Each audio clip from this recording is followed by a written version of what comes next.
Nous reprenons nos travaux avec une table ronde intitulée « Patients, comment accéder aux produits de santé ?» et j'appelle sur le podium Éric Bazeilhac, Ivani Caillé, Frédéric Chassagnol, Andrea Rapagliosi et le modérateur sera Yves Juillet. Nous avons une petite vidéo d'introduction. Regardez, c'est maintenant. Sur le papier, le processus d'accès aux produits de santé répond à une logique implacable. Les industriels mettent au point des médicaments ou des matériels et autres dispositifs que les patients achètent pour se soigner, ce qui permet aux industriels de poursuivre leurs recherches grâce aux profits réalisés. En réalité, ce cercle vertueux ne tourne pas toujours rond. Maintenant que toutes les grandes maladies ont peu ou prou leurs médicaments ou leurs dispositifs implantables, le champ des possibles des industriels s'est réduit à une peau de chagrin. Certes, il reste à trouver les armes contre les différents cancers, les maladies génétiques ou les maux qui frappent tel ou tel organe. Mais ces produits de santé personnalisés s'adresseront à des populations peu nombreuses. Non seulement ils coûtent une fortune à élaborer, mais ils ne sont pas sans risque pour les patients. Dans ces conditions, quel industriel osera y aller? Résultat, ce sont les patients qui trinquent, pris en otage avec des médicaments vieux de 20 ans, les hypertenseurs, les antibiotiques, et des niches extrêmement coûteuses. On le voit, la question de rentabilité est centrale. Mais comment fixer une limite supérieure acceptable? Bien sûr, des solutions sont à établir au cas par cas. Il semble ainsi admis qu'un traitement définitif contre une maladie comme l'hépatite C soit à un prix significativement plus élevé qu'un médicament contre une maladie chronique comme le diabète, qui, lui, sera pris à vie. Mais tous les leviers pour améliorer la rentabilité ne sont pas aussi consensuels. Et pourtant, qu'est-ce qui, au fond, justifie que le prix d'un médicament soit le même à Paris qu'à Brest ou dans le fin fond de la Drôme, des endroits où les prix des autres biens de consommation n'ont déjà rien à voir? À l'échelle du monde, souhaite-t-on vraiment qu'un habitant de Dakar paie aussi cher son médicament qu'un New-Yorkais? C'est justement parce que l'un paie ses cachets au prix fort, assurant là la rentabilité des industriels, que l'autre peut y avoir accès. Bien, bon après-midi à toutes et à tous. Donc nous allons essayer d'avoir une table ronde dynamique avec le titre « Patient, comment accéder aux produits de santé » bien présenté dans la petite vidéo que nous venons de voir. Certains pourraient penser que tout va bien, que depuis l'AMM jusqu'à la transparence, les prix, la distribution, mais en fait c'est assez compliqué. Et c'est assez compliqué en fait sur 2 points. Le premier point, c'est que nous sommes régis malheureusement par la notion de risque permanent. Et donc cette notion-là a une influence importante dans toutes nos activités. Et le deuxième point, c'est que bien évidemment, et on en a parlé ce matin, les déficits des comptes sociaux ont une influence sur toutes les décisions qui sont prises. Et les produits de santé, le médicament en particulier, sont en première ligne puisque ce sont ceux sur lesquels il est le plus facile d'envisager éventuellement des économies. Et ceci malgré le fait que l'enveloppe médicament est actuellement stable. Donc la question se pose, et je crois que la vidéo a bien posé un certain nombre de ces questions. Alors donc dans cette table ronde, nous allons essayer de répondre à cette question, et nous avons autour de la table Andrea Rapagliosi, qui est chez Sanofi Pasteur MSD, vice-président donc affaires publiques, Frédéric Chassagnol chez Roche, qui est en charge de l'accès au marché, Éric Bazeilhac, qui est au LEM et qui est directeur des affaires économiques. Et puis nous devions avoir Yann Lecam, que beaucoup d'entre vous connaissent. Yann Lecam est directeur général d'Eurordis, mais il a eu un problème de santé dans sa famille très grave il y a 48 heures et il a dû se décommander. Et à l'heure du déjeuner, grâce à Denis Silbert, j'ai pu faire la connaissance de Ivani Caillé. Ivani Caillé qui est dans une association des maladies rénales et qui a accepté au dernier moment, vraiment à la dernière minute, de participer à la table ronde. Et je crois que c'est très important parce que parler de ces questions sans avoir un patient à la table me semblait quand même très gênant. Et alors je vous propose donc de commencer en définitive par elle, puisqu'elle m'a expliqué qu'elle avait un cas, une sorte de cas clinique qu'elle va vous raconter et qui va nous permettre de lancer le débat. Et comme bien sûr elle n'a pas pu participer à la préparation de cette table ronde. La table lui sera ouverte, elle pourra parler quand elle le souhaitera. Alors je vous donne la parole en vous remerciant encore d'avoir accepté de participer. Merci beaucoup. Je vous demande à tous votre indulgence parce que je n'ai pas du tout préparé cette intervention. Mais je vais en effet vous parler d'une difficulté qu'on rencontre actuellement avec l'accès à un médicament anti-rejet pour laquelle mon association tente de militer pour que cet accès soit rendu possible. Renalou s'intéresse aux maladies rénales. Quand les reins ne fonctionnent plus, il y a 2 traitements qui existent, qui sont la dialyse ou la greffe. La greffe est un traitement qui est sensiblement plus efficient que la dialyse puisqu'elle apporte aux patients une meilleure qualité de vie, une espérance de vie sensiblement plus importante. Et puis c'est également un traitement intéressant pour le système de santé puisqu'elle est moins onéreuse que la dialyse. Une année de dialyse coûte environ 80 000 € par patient. La greffe coûte la même chose la première année, mais les années suivantes, ce coût tombe à 20 000 €. Donc on a une réelle différence d'efficience et on milite fortement pour que la greffe soit plus accessible, mais aussi pour que les greffes durent plus longtemps. Quand on est greffé, il faut prendre un traitement anti-rejet, qui est un traitement qui, comme son nom l'indique, empêche de rejeter le greffon. Ces traitements, ils existent aujourd'hui, ils sont très puissants, ils ont un certain nombre d'effets secondaires. Et en France, la survie médiane d'un greffon rénal est d'environ 14 ans, c'est-à-dire qu'au bout de 14 ans, la moitié des patients ont perdu leur greffon et donc sont revenus en dialyse ou bien attendent une nouvelle greffe. Voilà pour le paysage. Donc ce nouveau médicament, il s'appelle Belatacept et c'est un médicament un peu particulier pour plusieurs raisons. D'abord pour son mode d'administration, il est administrable à l'hôpital 1 fois par mois par perfusion. Les autres antirejets sont pris 2 fois par jour par voie orale. Ce médicament, il a un certain nombre d'avantages et aussi des inconvénients. Il ne convient pas à tous les patients. Mais pour les patients auxquels il peut convenir, qui sont une population bien spécifique, qui a été estimée à environ 2500 personnes en France, donc ce n'est pas énorme. Ce médicament, il est aussi efficace que ses concurrents sur le rejet. Il présente la spécificité de ne pas être néphrotoxique. La plupart des anti-rejets ont une toxicité rénale, donc paradoxalement dégrade la fonction rénale en empêchant le rejet du greffon. Et de plus, il présente un très bon profil de tolérance cardiovasculaire, ce qui fait qu'il permet d'éviter la plupart des complications cardiovasculaires qui existent aujourd'hui pour les patients greffés. Il faut savoir que les complications cardiovasculaires sont aujourd'hui la première cause de décès des patients transplantés. Ce médicament est un peu plus cher que ses équivalents actuels. Mais ces avantages, ils ont quand même des conséquences. Il y a environ aujourd'hui 10 ans de recul, il y a des études à 5 ans qui sont parues. Il améliorerait la fonction rénale d'environ 15 à 30% pour les patients concernés. Et puis, il y a ces avantages de tolérance en termes de moindres effets secondaires. Alors, ce médicament est aujourd'hui inaccessible en France. Il a eu un circuit classique compte tenu de la réglementation française. Il a été évalué une première fois par la commission de transparence de la HAS il y a 2 ans, qui lui a donné un niveau d'amélioration du service médical rendu 4, c'est-à-dire faible. Et à l'époque, c'était les données, je crois, à 2 ans des études cliniques qui avaient été examinées. Et donc, ça fait qu'il n'a pas pu avoir accès à ce qu'on appelle la liste en sus. Alors un niveau d'ASMR4 n'interdit pas en théorie totalement l'accès à la liste en sus, mais c'est un faisceau qui permet de décider ou non de cet accès.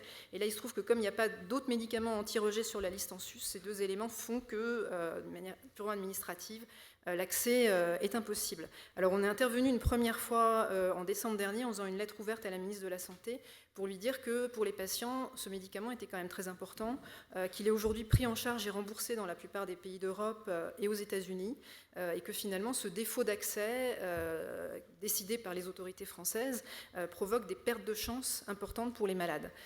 Aujourd'hui, il a été utilisé en France, notamment dans un certain nombre d'essais cliniques et hors essais cliniques, mais de manière très restrictive parce qu'il n'est pas remboursé, parce que les hôpitaux doivent le prendre à leur charge.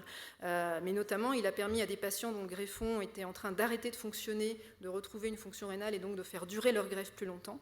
Et puis, il a même permis, de manière assez exceptionnelle, à des patients qui étaient retournés en dialyse après l'échec de leur greffe, de sortir de la dialyse pendant quelques mois, voire quelques années. Donc, c'est vraiment ce que je voudrais faire comprendre, c'est qu'on n'est pas dans les données cliniques, là, on est dans la vraie vie et l'importance que ça peut avoir pour des patients transplantés d'avoir accès à ce médicament qui est un plus dans l'arsenal thérapeutique, qui n'est pas une panacée, ce n'est pas un médicament qui conviendra à tout le monde, mais ça constitue réellement une perte de chance de ne pas pouvoir y accéder. Donc on a fait cette lettre ouverte à la ministre et il a été décidé une seconde évaluation en commission de transparence avec cette fois-ci des données à 5 ans des études cliniques. Cette évaluation, elle a eu lieu en mai dernier et la commission a décidé de ne pas revenir sur son avis, c'est-à-dire a maintenu un niveau d'ASMR 4, ce qu'on pourrait discuter compte tenu des éléments dont j'ai parlé, c'est une décision qui s'est notamment basée sur des critiques méthodologiques sur la méthode d'évaluation. Et donc on est aujourd'hui dans une situation de blocage puisque la situation finalement est inchangée. Les raisons qui font que le médicament n'a pas accès à la liste en sus sont les mêmes, la SMR4, l'absence de produits sur liste en sus. Ce qu'on nous dit, ce qu'on entend dans les services du ministère, c'est que son prix serait trop élevé, ce qui est... je veux dire, on n'a pas d'avis là-dessus, nous sommes une association de patients, voilà, son prix est probablement trop élevé et il faut qu'il y ait une négociation. Simplement, la négociation dans le cadre d'un produit comme celui-là, elle ne peut avoir lieu au CEPS qu'une fois que le produit est inscrit sur la liste en sus. Et comme il ne peut pas être inscrit sur la liste en sus, on est face à un blocage total et à une situation où la France est un des rares pays en Europe à interdire l'accès de ce traitement aux patients avec toutes les conséquences que j'ai exposées. Très bien, merci beaucoup. Je pense que ce témoignage est intéressant. Il montre un certain nombre de points. On ne va bien sûr pas en parler précisément, mais à partir de là, on va pouvoir lancer le débat. Alors, je vais demander d'abord à Frédéric Chassagnol, qui s'occupe de ces questions chez Roche. Donc, pas tellement de réagir, mais à partir de là, de théoriser un petit peu et de vous, en tant qu'industriel s'occupant d'accès au marché, quels sont les points, les difficultés que vous rencontrez et sur ces questions. Merci, bonjour tout d'abord. Donc l'accès au marché en France est, c'est vrai, très cadré et il y a un cadre strict et rigoureux et vous le rappeliez dans l'introduction. Après une évaluation bénéfice-risque qui donne lieu donc à une autorisation de mise sur le marché, on a un système français que vous avez décrit où on a tout d'abord une discussion sur la prise en charge avec le niveau de service médical rendu, puis une discussion sur la base d'évidence par la commission de transparence sur l'amélioration du service médical rendu par rapport à des alternatives thérapeutiques existantes, on pourra en reparler. Et donc l'ensemble de ces éléments permet ensuite au comité économique des produits de santé de fixer un prix. Donc on a un processus qui est extrêmement cadré et rigoureux. Après, concernant ce processus, il y a deux choses qui me viennent à l'esprit. Il y a la durée du processus, le temps de mise à disposition, qui est extrêmement important et qui est un facteur, un paramètre important pour l'accès pour les patients aux innovations. Et puis il y a un autre enjeu, je pense, qui est aujourd'hui particulièrement d'actualité, on a beaucoup entendu parler ce matin, c'est le mode de financement. Le mode de financement, parce qu'on a certes fait de progrès tout à fait significatifs les dernières années.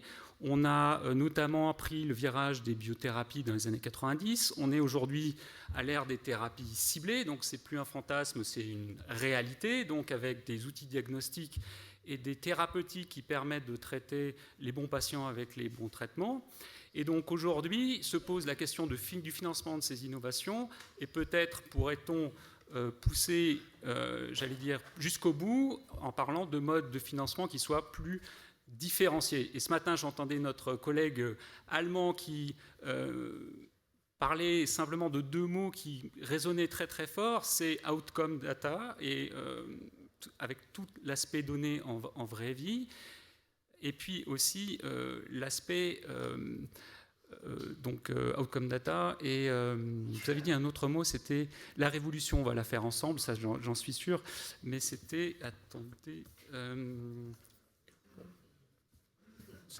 Bon, c'est pas grave, on va avancer, non, vous c'est pas retrouverez, grave, mais allez-y. C'était important, c'était sur l'aspect du mode de financement, mais ça va me revenir. Alors, on peut peut-être s'arrêter là. Je vais donner la parole à Andrea Rapagliosi. Vous avez évoqué la durée du processus. Je crois qu'au niveau européen, il y a une directive transparence qui fixe cette durée à 180 jours. Hein. Et d'autre part, vous avez évoqué les outcome research et les HTA par derrière, Health Technology Assessment, qui sont souvent au niveau européen, ou tout au moins au niveau des différents pays en Europe. Absolument. Alors, Andrea, quelques commentaires. Oui, merci Yves. Moi, tout d'abord, j'aimerais bien remercier beaucoup Ivani pour son témoignage. Personnellement, il m'a touché. Moi, comprenez de mon accent, je ne suis pas français. J'ai vécu dans 5 pays européens. J'ai des enfants qui sont nés dans 3 différents pays européens, un aussi extra-européen, la Suisse, mais disons quand même, c'était la Suisse romande. Hein? C'était proche. Et je ne sais pas, je ne connais pas les produits, je ne connais pas la thérapie. Je ne sais pas si les décisions de la Commission de la transparence ou de l'autorité de santé, c'était la juste ou la bonne. Je ne vais pas la commenter, je n'ai pas aucun élément, mais c'est quelque chose que j'ai des difficultés à avaler, à accepter. Et j'ai des difficultés à les raconter aussi à mes enfants, à lesquels je raconte toujours que l'Europe, c'est fantastique, que je travaille beaucoup sur Bruxelles et qu'on est en train de faire un grand chemin commun, surtout sur la santé. Donc, encore un grand merci parce que c'est un sens aussi de... comment je peux dire, alarme pour un système à lequel on doit poser beaucoup d'attention. Sur lequel aussi, je pense, à l'industrie doit regarder parce que si on est capable d'exprimer les valeurs d'une thérapie dans des pays et pas de l'expliquer bien dans d'autres pays, on a une grave responsabilité. Donc, la première chose, je pense que aussi l'industrie se doit regarder à la maison et chercher de comprendre les pays dans lesquels on travaille, l'environnement, la juridiction, l'environnement juridique et aussi médical et la culture d'un pays. Des choses rapidement sur ce que tu venais d'évoquer. Une chose importante, la linéarité des procès. Je pense en Europe, la France, elle était fortement leader, surtout sur l'Health Technology Assessment. Il y a eu de grandes collaborations dans les derniers 5-6 ans. Nous, comme compagnie, on a eu l'opportunité de participer à un pilote d'assessment, ça s'appelle Rapid Relative Assessment, de l'efficacité, de l'effectiveness, de la long terme dans la vie réelle sur les modèles sur un produit, extrêmement intéressant. La France, il a joué un grand rôle, il continue à le jouer. C'est qu'on mesure parfois, il y a une disconnexion entre des bons procès qui marchent, une linéarité des procès qui marchent en Europe entre l'EMA, les collaborations sur l'HTA, les collaborations des autorités, les networks sur les prix et des autorités des prix qui sont très efficaces et très effectives. Et quand on descend dans des pays, on ne retrouve pas la même linéarité, mais effectivement, on retrouve des disconnexions où beaucoup d'exercices faits en amont sont répétés. Alors, je pense que chaque pays a le droit absolument de customiser, de mesurer sur son environnement, sur son budget, des choix et des priorités de santé. Ne doit pas être tout égaux. Mais c'est difficile d'accepter qu'un pays qui a participé à des différents moments de common assessment, d'assessment commun en Europe, quand il arrive là, qu'il manque de linéarité d'un côté. Et de l'autre côté, je pense de développer une culture, disons, fortunément, on a la chance qu'on sort des périodes pires de la crise 2007-2008. Il y a des pays, inclus la France, qui probablement ils fatiguent un peu plus des autres. Les pays dans lesquels encore j'ai le passeport, ils fatiguent encore plus des autres encore. Probablement le Cachemire, certains trous noirs dans les budgets publics, mais encore, je pense qu'on doit regarder un peu en perspective. On doit donner une vision.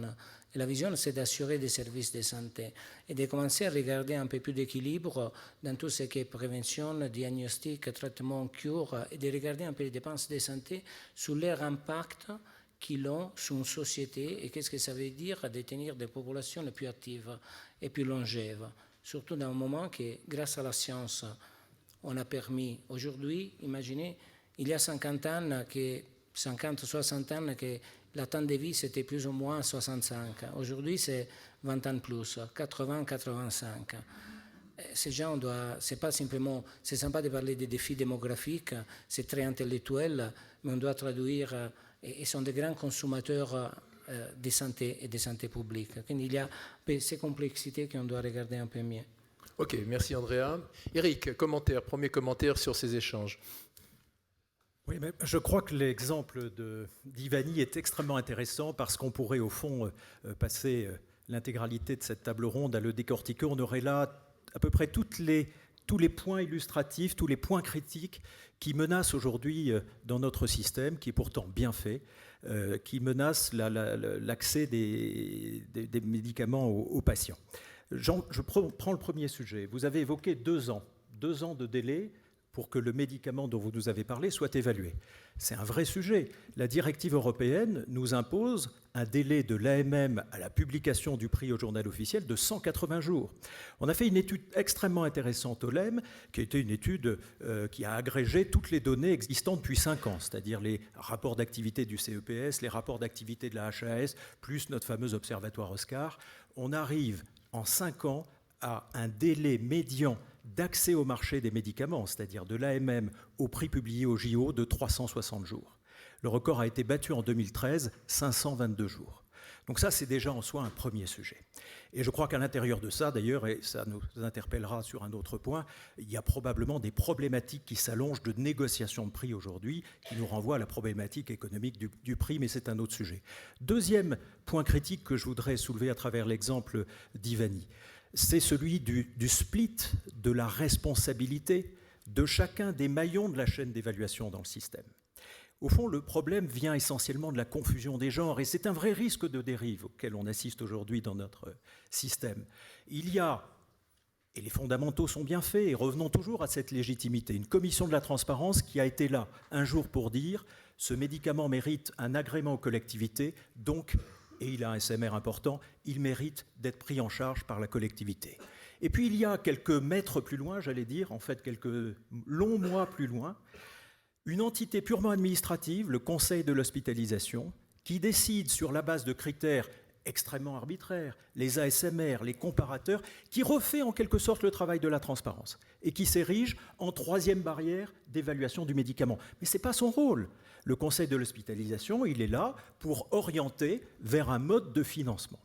Et moi, je pense que si on remettait chacun dans la légitimité de son rôle, on dirait, dès lors que la Commission de la transparence a donné un agrément aux collectivités, il faut, deuxième sujet, une espèce de garant national au-dessus de toute cette chaîne d'évaluation qui dit ce médicament doit accéder aux patients. Et il doit accéder aux patients au prix qui a été déterminé par le CEPS. Il ne peut pas y avoir blocage. Or, aujourd'hui, ce que nous dit Ivani, c'est que du fait d'un critère, ASMR, comparateur, pas de financement sur la liste en sus de la T2A, et au juste prix du médicament, on ne remet pas en cause le prix du médicament là, ce médicament ne peut pas être financé dans le GHS, l'absurdité du système. Donc, deux ébauches de solutions.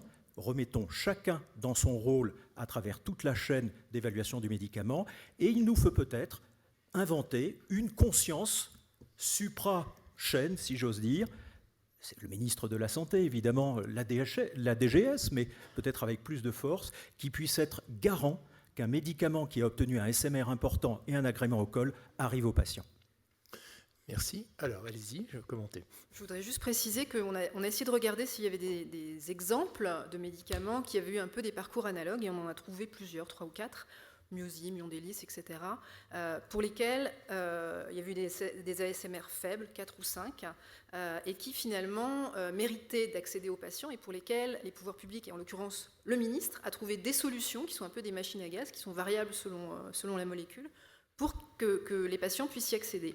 Donc ces exemples, ils se reproduisent quand même assez régulièrement, et ils tendraient quand même à prouver que le système actuel est mal adapté, puisqu'on est obligé de chercher des solutions annexes pour permettre cet accès. Alors justement, vous évoquez des systèmes pour permettre la mise sur le marché des produits et l'accès aux produits, et peut-être je vais pouvoir vous relancer la parole sur le fait que de plus en plus maintenant, des produits sont mis sur le marché avec des restrictions. Des restrictions avec des prescriptions uniquement hospitalières, ou des débuts de prescription hospitalière, ou des débuts de prescription spécialiste, et puis même, depuis quelques jours, il y a maintenant un accord préalable. Alors, est-ce que vous pourriez commencer? Alors, vous pourriez peut-être commenter sur la partie, je dirais, restriction, puis ensuite, je vous demanderai peut-être, c'est très français, donc on va demander à Eric, puis ensuite, je te demanderai un commentaire général. Oui, effectivement, il y a des molécules qui sont tout à fait innovantes et qui sont réservées à une prescription hospitalière. Alors, il y a des raisons à ça. Je pense par exemple à des exemples comme la cancérologie. Donc, je parlais tout à l'heure de thérapeutiques ciblées. Donc, c'est des thérapeutiques qui sont particulièrement innovantes et qui sont réservées effectivement à un usage hospitalier extrêmement encadré.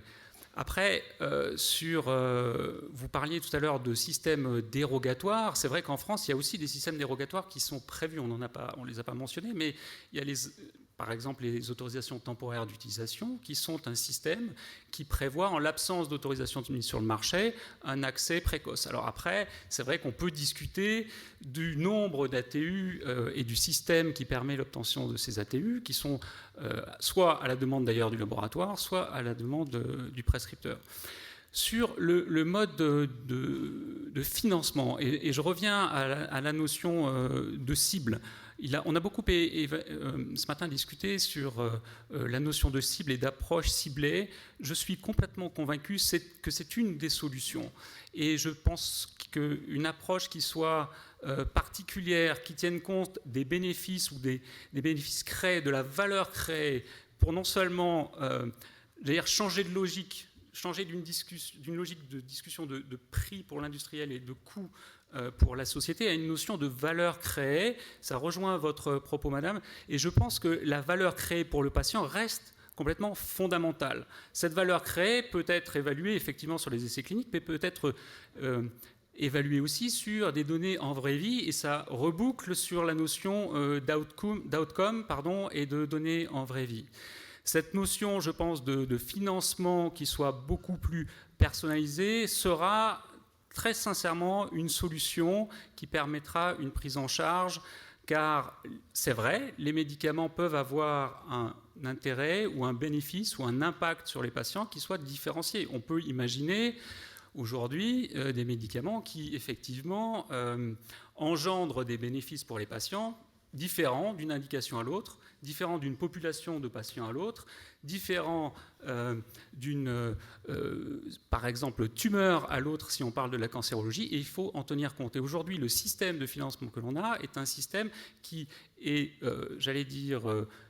prix flacon, prix milligramme, mais qui ne tient pas compte de la valeur créée et de l'ensemble de la valeur créée et des bénéfices. Et alors, je vous coupe parce que la valeur créée et le financement personnalisé, ça va vers l'accord préalable en définitive. Alors n'y a-t-il pas une contradiction dans ce qui est évoqué et la situation actuelle qui est très critiquée du fait que des anticholestérolémiants, récemment, il a été décidé qu'ils puissent faire l'objet d'accords préalables pour de nouvelles prescriptions? Oui, probablement. Le problème avec l'accord préalable, de mon point de vue, c'est que c'est une réponse administrative avec tout le cortège qu'on vient potentiellement de décrire, c'est-à-dire les délais, les démarches, l'arbitraire. C'est une réponse administrative à un vrai sujet, qui est un sujet médical et économique à la fois, qui est lié à celui de la contrainte budgétaire qui nous oblige, dans la médecine de demain, dans la pratique médicale de demain, à faire des choix. Et personne ne doit nier ce sujet des choix. Donc il faut faire des choix entre les stratégies thérapeutiques, et là encore, moi, je pense que la valeur d'efficience, c'est-à-dire cette confrontation à la fois de l'efficacité, mais au juste prix ou au meilleur prix, est une perspective qu'on ne peut pas nier.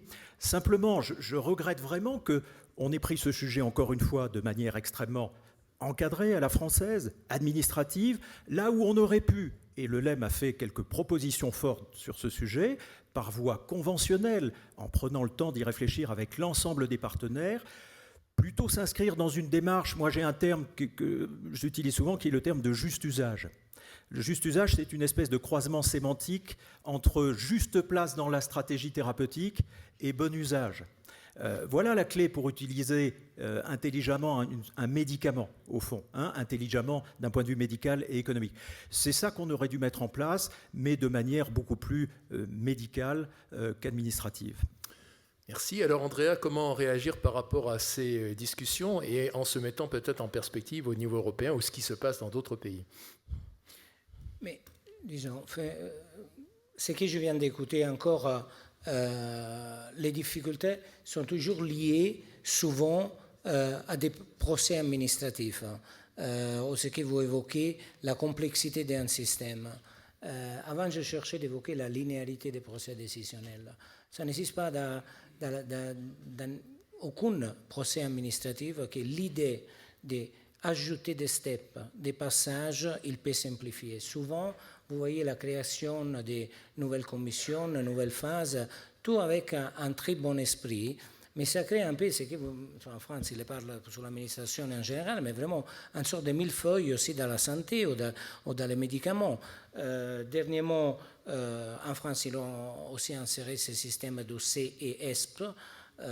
Absolument, quand vous le lisez, il n'y a pas des objections à faire. Vous dites oui, c'est juste, c'est important d'avoir un assessment économique qui aide l'information qui est dans les mains des décideurs. Mais, et j'utilise ça comme un exemple, mais cette information qui sont développées, est-ce qu'ils sont utilisés au chaque fora qu'il doit décider, ils se sont prioritaires et disent non, mais moi j'ai mon pouvoir de décision et je n'écoute pas ce que c'était décidé avant parce que j'ai un différent focus. Et ça, à la fin, ça crée des tensions dans les systèmes qui sont, incompréhensibles, je pense, aux citoyens. Deux, il fatigue à mener de l'innovation parfois saine aux malades. Et troisième, c'est très sympa de lire, pour dire, comme sur le plan cancer présenté au président de la République il y a quelques mois, promouvoir l'innovation. Mais promouvoir l'innovation, c'est-à-dire prendre cette innovation et l'amener vraiment à le final consumer, le consommateur final, que ce soit un patient, soit un citoyen. Et nous, je dois dire, on a parlé avant, dans les vaccins, on les vit encore pire, parce qu'après, les vaccins sont liés aussi au programme. Et dans déjà les passages classiques, on a aussi en France une opinion des comités techniques des vaccins avec l'autre autorité de santé publique, qui ajoute une autre opinion que parfois ça risque de devenir aussi un élément de conflit dès les différentes instances décisionnelles après. Et alors à la fin on discute des conflits entre les instances et on ne discute plus du produit et de l'impact qu'il peut avoir sur une population telle qu'elle. Et je pense que ça, c'est vraiment un problème à la fin à chercher de dénoyer, parce qu'autrement on se trouve coincé, on ne discute plus du bénéfice réel qu'un produit peut amener. Merci. Alors, vous vouliez réagir et puis je donnerai la parole à Yvonne parce que je voudrais lui demander son avis sur la partie de la restriction à l'accès. Merci. Oui, je voulais réagir parce qu'effectivement, je pense que nous sommes à un tournant en fait. Le tournant, vous venez de le décrire, c'est non seulement il y a des innovations et de l'autre côté, on ne peut nier que nous sommes dans un contexte économique qui est quand même difficile et donc l'enjeu, c'est de rendre les innovations accessibles aux patients et acceptables pour les autorités. Et là, je pense que vous soulignez tout à l'heure aussi la notion de responsabilité. Je crois qu'il y a des choses extrêmement intéressantes. Le plan Cancer 3, vous faisiez référence à l'instant. Le plan Cancer 3, objectif numéro 17 du plan Cancer 3, c'est adapter les modes de financement aujourd'hui aux défis de l'oncologie. Donc c'est un exemple qui montre que, je pense, qu'il y a une prise de conscience de faire bouger les choses. Donc ça, c'est une très bonne chose. Après, à nous, à l'ensemble des acteurs, de prendre leur part de responsabilité. Et je pense que les laboratoires pharmaceutiques ont un rôle à jouer aussi et contribuer à la recherche de solutions.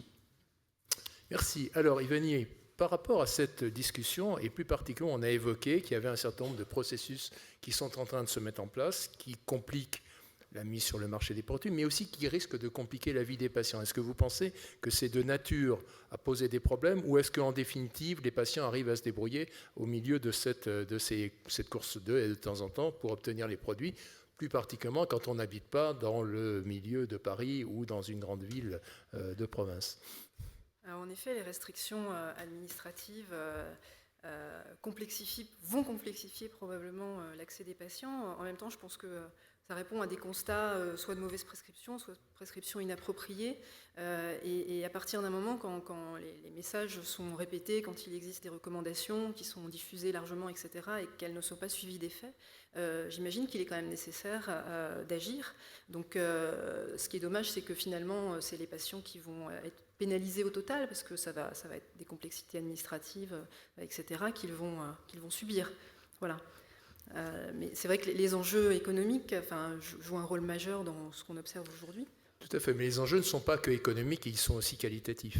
Et donc, il y a aussi un certain nombre de justifications qui sont liées à ce que ces produits sont des produits qui sont difficiles à manier, des produits complexes avec des effets indésirables. Peut-être pourriez-vous réagir sur ce point et sur la nécessité d'optimiser l'utilisation des produits et que cet accès puisse concourir à cette optimisation.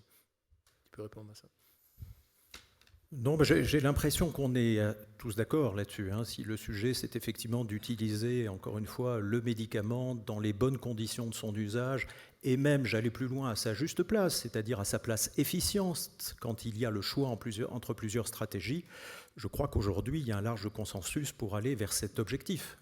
Le problème de l'accord préalable, c'est le problème du moyen qui est utilisé et des risques qu'il y a effectivement de délais, de discussions, encore une fois, sur des arguties, des critères qui vont faire perdre du temps à tout le monde. Voilà, je voulais peut-être, je te laisse poser la question parce que je trouve qu'on tourne pas mal autour du pot du prix du médicament dans cette discussion et je pense que c'est un vrai sujet aussi puisqu'on est là. Ça c'est la question que je n'avais pas encore posée mais que j'allais poser et qui a été montrée dans la petite vidéo et dans le dessin animé, c'est en effet le prix du médicament et le niveau du prix du médicament. Je pense que tout le monde autour de cette table, on a été frappé par le fait qu'au cours de ces dernières années, et ce n'est pas seulement l'exemple récent dans l'hépatite C, il y a eu une augmentation des prix des médicaments, en particulier pour certains anticancéreux ciblés et ainsi de suite. Alors, ça pose un problème de fond et je pense qu'il faut que nous évoquions cette question et que pour la mettre en perspective et voir en définitive à partir de là et de l'analyse de la situation, comment se situer par rapport au fait que le prix des médicaments est devenu très très élevé. On voit des baisses de prix sur des produits anciens qui coûtent 3 ou 4 euros, mais on voit en même temps des produits à plusieurs milliers d'euros qui arrivent. Alors comment se situer par rapport à cette difficulté ? Alors peut-être Eric va commencer, et puis ensuite commentaire des autres, puis vous commenterez aussi. Moi, je pense que cette question qu'on voit de plus en plus souvent arriver en filigrane de toutes les discussions, d'abord il ne faut pas l'évacuer, il faut effectivement y faire face, la regarder ensemble. Je pense qu'elle nous interroge à deux niveaux, et il y a beaucoup d'irrationnel dans tout ça. Elle nous interroge au niveau de la rationalité des prix, et je crois que là les industriels ont à faire œuvre de pédagogie pour expliquer la manière dont ils construisent un prix. Je suis toujours très très étonné de voir comment dans les médias on nous explique le prix du médicament à la manière du prix d'une baguette de pain, la conception verticale, c'est-à-dire que c'est le prix de l'eau, plus le prix de la farine, plus le prix du tarif horaire du boulanger. C'est pas du tout ça le prix d'un médicament. C'est de la capacité à amortir des frais de recherche et de développement et surtout de pouvoir continuer à réinvestir dans de nouvelles innovations, parce que c'est ça, le cercle vertueux du progrès thérapeutique et du business model. Donc ça, c'est un premier sujet. On est interrogé sur la rationalité de nos prix, il faut qu'on réponde. Le deuxième sujet, c'est l'angoisse liée à la soutenabilité du système. Et là, on a un vrai besoin d'objectivation. Est-ce qu'à ces niveaux de prix, pour les populations cibles des médicaments considérés, il y a une vraie mise en danger de la soutenabilité du système ? Je n'en sais rien, et je crois que personne n'en sait rien, parce que personne n'a jamais modélisé réellement la pharmacopée des années 2015-2020, ce serait intéressant à faire. Il y aura certes des médicaments beaucoup plus chers, biologiques, thérapies cellulaires, complexes, agrégats de plusieurs traitements ensemble qui vont arriver sur le marché, mais sur des populations cibles plus étroites, et il y aura en même temps la place des biosimilaires, etc. Il faut objectiver cette situation. Troisième sujet, ou troisième début de réflexion, en tout cas pour moi, je pense que néanmoins, quand on a dit tout ça, il faut reconnaître qu'on est probablement en train de glisser d'un système qui était obnubilé, je parle là du point de vue industriel, par le value-based pricing, le prix fondé par la valeur. L'industriel, il dit, le juste prix, le prix, c'est le prix de la valeur de mon médicament. Il n'a pas tort, ça doit rester le corps de la démonstration. Mais aujourd'hui, ça ne suffit plus de dire ça. Et je pense qu'il faut qu'on passe d'un prix fondé par la valeur, value-based pricing, à fair pricing, à juste prix. Et ce que je rajouterai, pas à la place de, je rajouterai à ces considérants autour de la valeur, dans la notion de juste prix, c'est l'intégration des impératifs économiques des deux parties. Pour les industriels, je l'ai dit, ma capacité à amortir mes frais de recherche et de développement et de pouvoir investir, mais il faut le reconnaître aussi. Regardons de ce qui se passe du côté du payeur, et là, c'est le sujet de la soutenabilité et de l'impact budgétaire. Voilà. Alors, le problème, c'est le gap. et la différence qui peut exister entre ce qui est le value-based. Je crois qu'autour de cette salle en particulier, dans cette salle, tout le monde est à peu près au courant et accepte le principe du retour sur investissement. La question n'est pas là. La question est le niveau du retour sur investissement et si le retour sur investissement est bien utilisé ou s'il est utilisé pour d'autres raisons qui sont capitalistiques, ce qui est normal, mais quel est le niveau de cette utilisation. Donc c'est un des gros problèmes. Andrea, peut-être tu veux réagir sur ces points.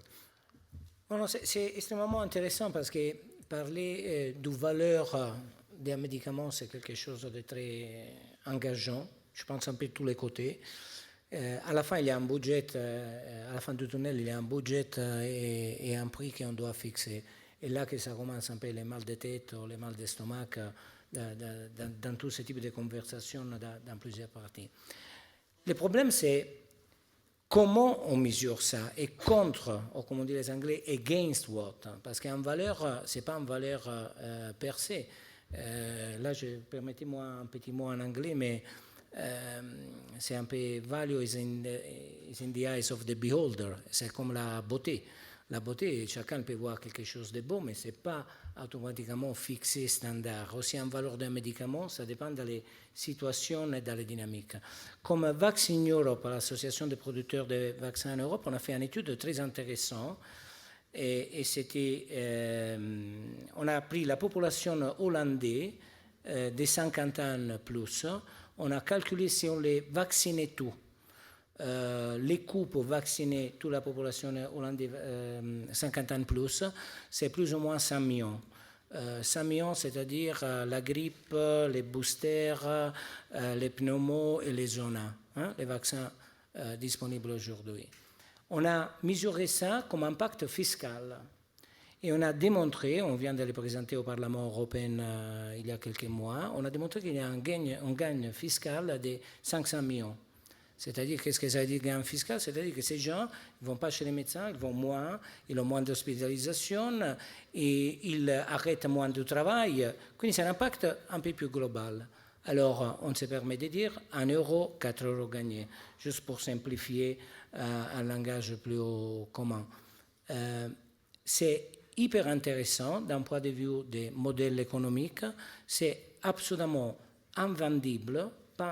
On ne peut pas les vendre à n'importe pas quel pays, inclus la France, parce que ça n'existe pas. C'est une valeur qu'on n'a pas regardée, parce que les valeurs, c'est dans l'enveloppe budgétaire des produits pharma. Alors, on peut amener des innovations qui ont un impact hyper important d'un point de vue sociétaire. J'ai vécu avant le défi démographique, la population âgée, tous ces gens qui, à un certain point, ils sont un poids pour la société. On peut trouver des solutions, mais à la fin, on les dit, mais il ne se traduit pas dans les processus décisionnels. Et là, je pense que c'est un peu les limites où on se trouve. On parle beaucoup de prix, on parle beaucoup de valeurs, on les regarde un peu comme des antagonistes, des antipodes, mais effectivement, on doit les mettre en contexte.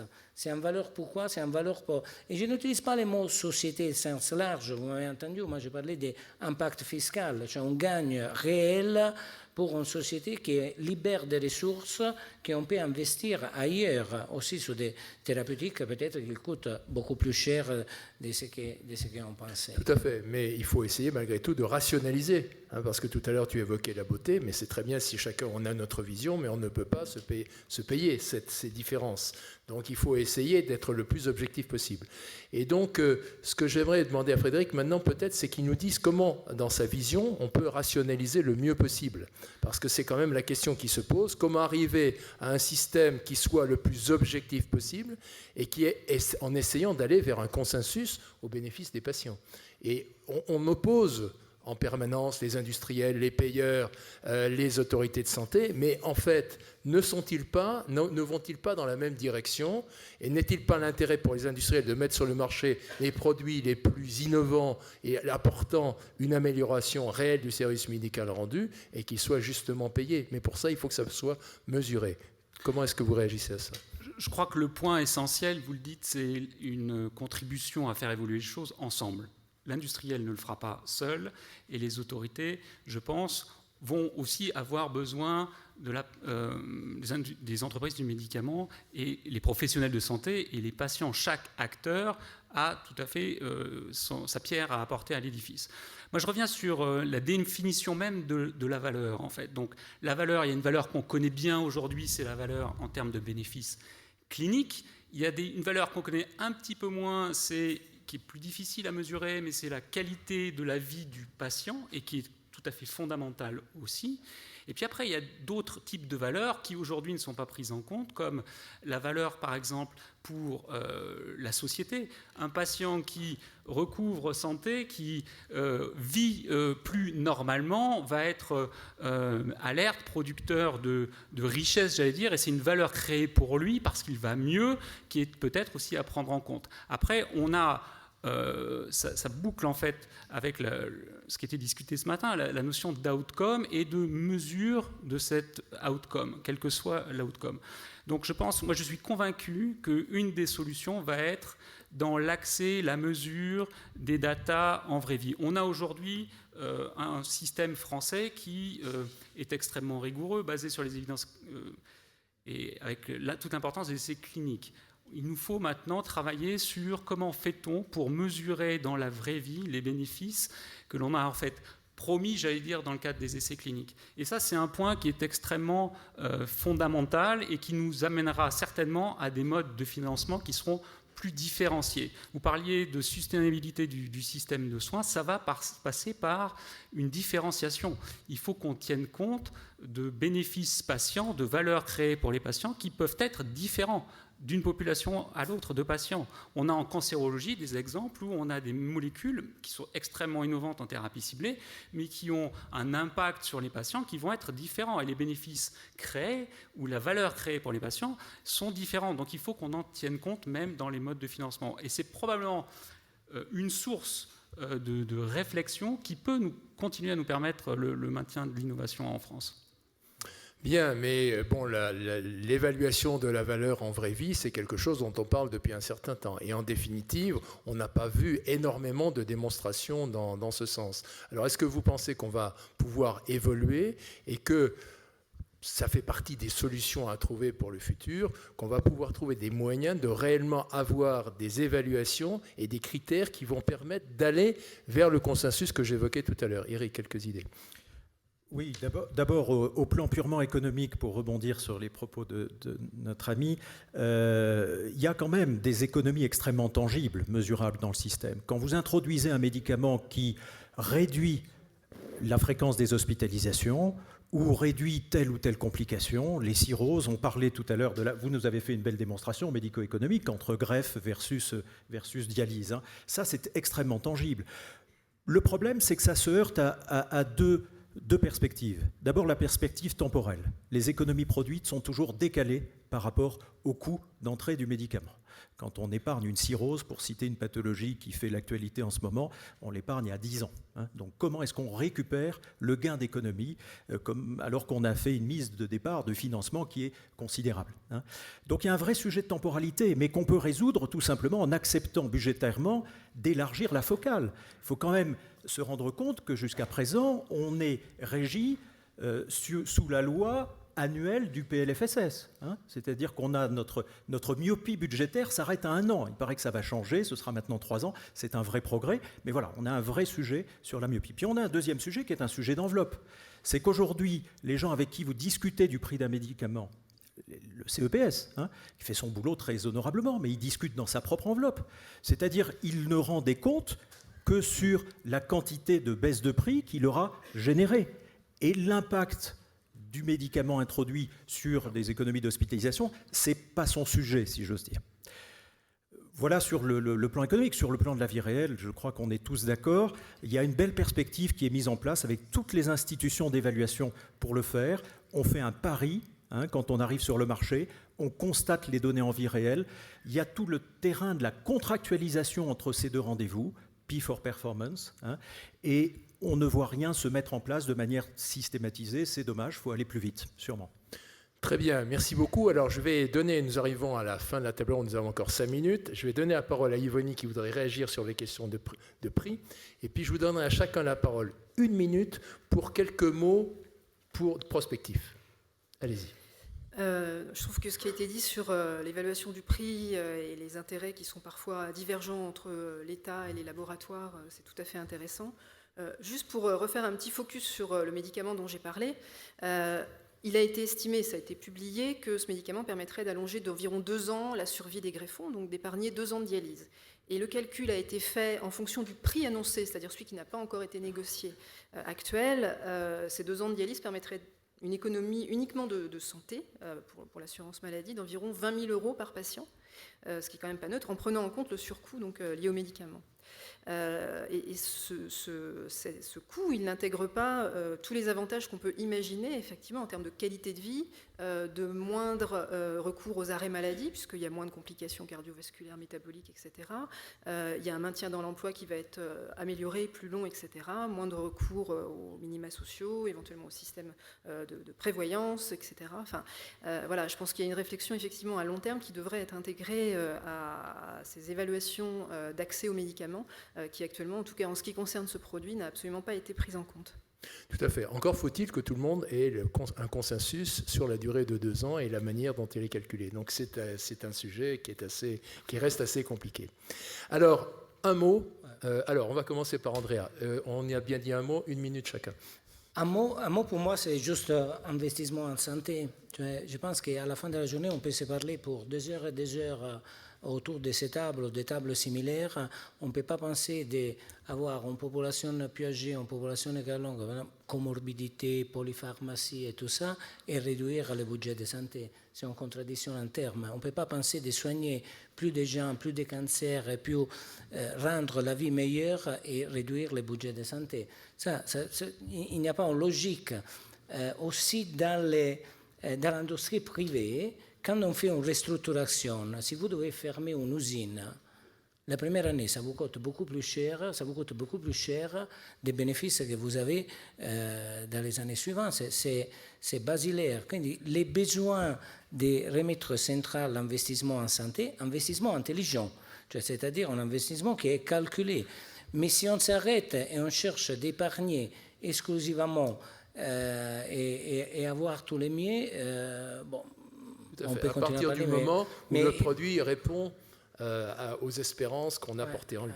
Il y a une expression qu'on utilise dans la ville où je suis né, qu'on dit « espérons toujours qu'à la fin du tunnel il y a de la lumière », mais l'autre répond toujours « espérons que ce n'est pas un train qui vient de l'autre côté ». Et c'est ça un peu où elle est dans la situation. D'accord. Frédéric. Je crois qu'en synthèse, on a une chance formidable, c'est qu'on travaille dans le secteur de la pharmacie, on voit depuis des années une évolution assez fantastique, tant sur le plan des innovations thérapeutiques, parce qu'elles sont extrêmement importantes, mais aussi même de notre propre métier. Et je crois qu'hier, le focus des entreprises du médicament était sur la découverte de nouvelles innovations. Donc, je tiens à rassurer tout le monde, le focus est toujours sur la découverte des innovations, mais je pense qu'aussi, il faut maintenant intégrer la notion de rendre ces innovations accessibles aux patients et acceptables pour les autorités, et que c'est aussi notre responsabilité. Donc, moi, en synthèse, je pense que c'est une approche, j'allais dire, collaborative avec l'ensemble des parties prenantes est absolument indispensable pour faire bouger le système, le mode de financement. Si je retenais 3-4 mots de cet échange, moi, c'est l'importance des données en vraie vie, c'est aussi la notion d'approche ciblée, et puis votre exemple, madame, où on voit bien que la valeur créée par un médicament doit être peut-être un petit peu plus large que celle que l'on considère aujourd'hui. Merci. Eric ? Oui, en fait, on s'est un peu tous dit qu'on était en train d'assister à une vraie mauvaise nouvelle. C'est le retour de l'innovation thérapeutique. Je le dis évidemment avec beaucoup d'ironie, mais ce seul fait nous oblige et va nous obliger à revoir fondamentalement notre système d'accès au marché. Donc si j'ai un mot à privilégier dans la réflexion à ce sujet, mais vous l'avez compris, c'est le mot juste. Juste usage, juste prix. Très bien, merci beaucoup. Et moi j'ai un mot, c'est merci à Yvonne d'être venue, parce que sans elle, le débat aurait été vraiment différent. Voilà, je rends la parole à Guy. Merci beaucoup. Merci.